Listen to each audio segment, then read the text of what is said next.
এই মুহূৰ্তৰ এটা গুৰুত্বপূৰ্ণ খবৰ যে ইতিমধ্যে মেট্ৰিকৰ ফৰ্ম ফিলআপ প্ৰক্ৰিয়া আৰম্ভ হৈছে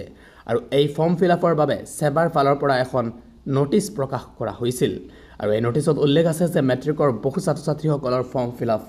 নহব কিন্তু কিয়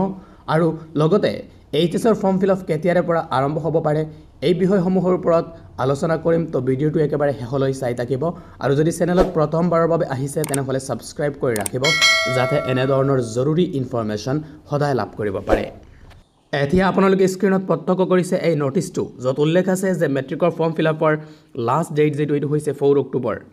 1 সেপ্টেম্বৰৰ পৰা ফৰ্ম ফিলআপ আৰম্ভ হৈছে আৰু 4 অক্টোবৰ লৈকে এই ফৰ্ম ফিলআপ চলিব লাষ্ট ডেট অনলাইন পেমেন্টৰ হৈছে 10 অক্টোবৰ আৰু চালান পেমেন্ট এট SBI বেংকৰ যেটো লাষ্ট ডেট এটো হৈছে 15 অক্টোবৰ তাৰ পিছতে দিয়া আছে যে ফৰ্ম ফিলআপৰ খৰচ ইয়াতে ফিজ আছে পৰীক্ষাৰ ফি 800 টকা প্ৰেক্টিকেল ফি 50 টকা আৰু সেন্টাৰ ফি 350 টকা মুঠ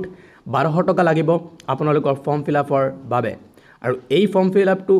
ছাত্ৰ-ছাত্ৰীসকলে নিজে কৰিব নোৱাৰে এটো বিদ্যালয়ৰ পৰা ফৰ্ম ফিলআপ কৰিব লাগিব যেহেতু ইয়াতে স্কুলৰ পৰা লগইন দিয়া হৈছে তো আপোনালোকে মুঠ 1200 টকা দিব লাগিব ফৰ্ম ফিলআপৰ বাবে ইয়াৰ উপৰিও আৰু এটা ইম্পৰ্টেন্ট কথা হৈছে যে সকলো ছাত্ৰ-ছাত্ৰীৰ ফৰ্ম ফিলআপ নহয় কিয়নো ইয়াতে লিখা আছে যি সকল ছাত্ৰ বা ছাত্ৰীৰ ইউনিট টেষ্ট 1 ৰ মাৰ্ক এন্ট্ৰি পৰ্টেলৰ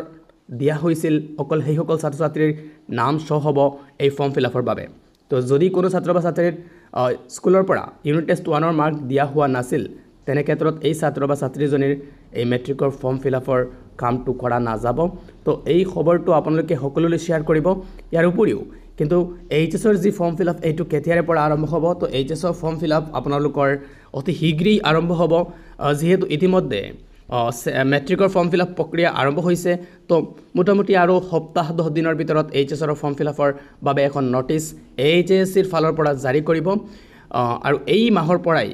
এইচএছৰ ফৰ্ম ফিলআপৰ কাম আৰম্ভ হ'ব তো আপোনালোকে যেতিয়াই ফৰ্ম ফিলআপৰ কামটো আৰম্ভ হ'ব বা ফৰ্ম ফিলআপৰ প্ৰক্ৰিয়া আৰম্ভ হ'ব এই চেনেল যোগেদি খবৰটো লাভ কৰিব পাৰিব ইয়াৰ বাবে আপোনালোকে চেনেলটো সাবস্ক্ৰাইব কৰি ৰাখিবলৈ নাপাহৰিব thank you thanks for watching